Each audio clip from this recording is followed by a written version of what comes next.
That's right lateral limit. Here, it just left it. Coming across now. There's your BCU. It's right there in the center. You see it?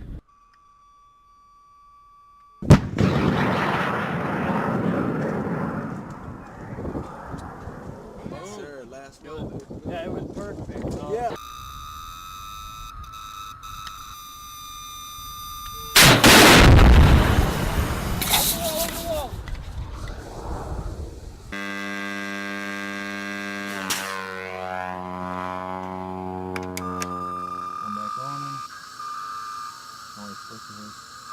To get a solid tone, super elevate, nice and slow.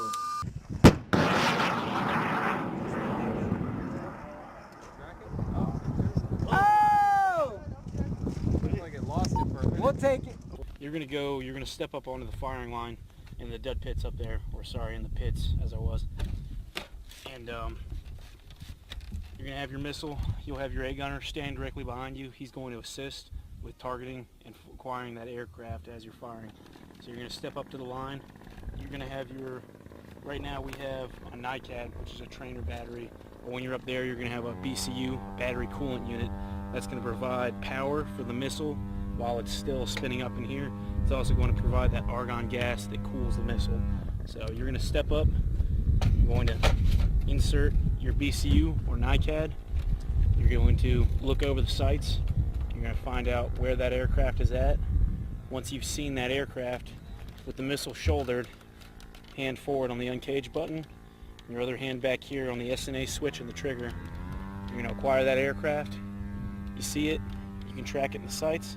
So now you're going to lift up and you're going to activate by pressing down and in on this SNA switch, safety and actuator switch.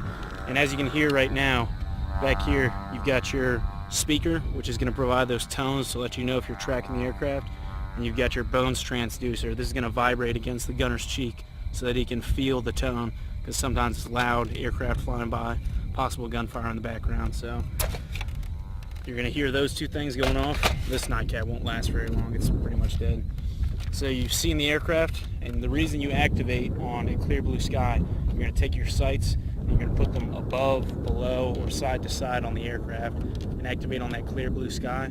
The reason for doing that is you want this weapon tracks with negative UV and IR light, so you want to give it a clear picture to set the tracker on, so that way when you look at the plane, it's tracking that negative UV light, or the light that the plane is blocking out.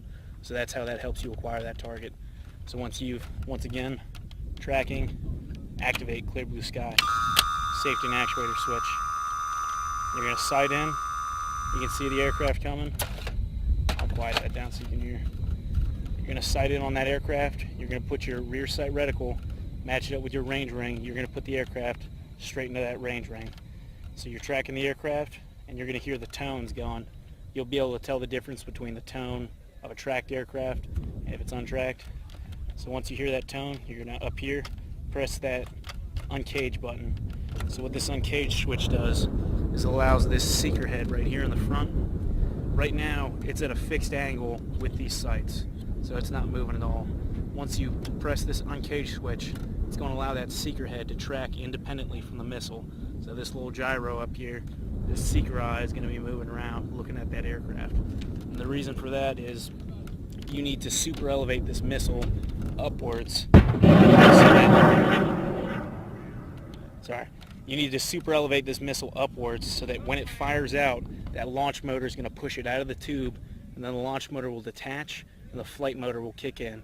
So there's about 9 yards where this missile will just be free floating in the air between the detachment of the launch motor and the initiation of the flight motor. So that space that it's going to fall right there, that's the reasoning for super elevating the missile. So you sight it in, SNA switch on clear blue sky, tracking, I've got tone, press down my uncage button, then I'm going to super elevate, and in this rear reticle, you're going to put it inside the canoe. There's a small square and then 2 small grooves that you call the canoes.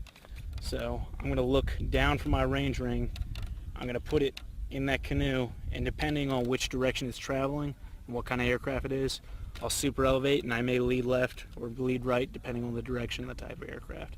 For fixed wing aircraft like these targets that we have out here, and rotary wing aircraft like helicopters, prop planes, you won't do any sort of lead. They're slow moving aircraft. But for a jet aircraft, you're going to have to lead that aircraft so that the missile doesn't have to catch up to it. So once you've done all that, you've uncaged, range ring, down to your canoe, you're tracking, you do your lead if you need it. You're going to pull and depress that trigger for 3 to 5 seconds and wait for that missile to fire. And once the missile has left this tube, it's a fire and forget weapon system. So that missile is on its own, tracking on its own, headed towards that aircraft.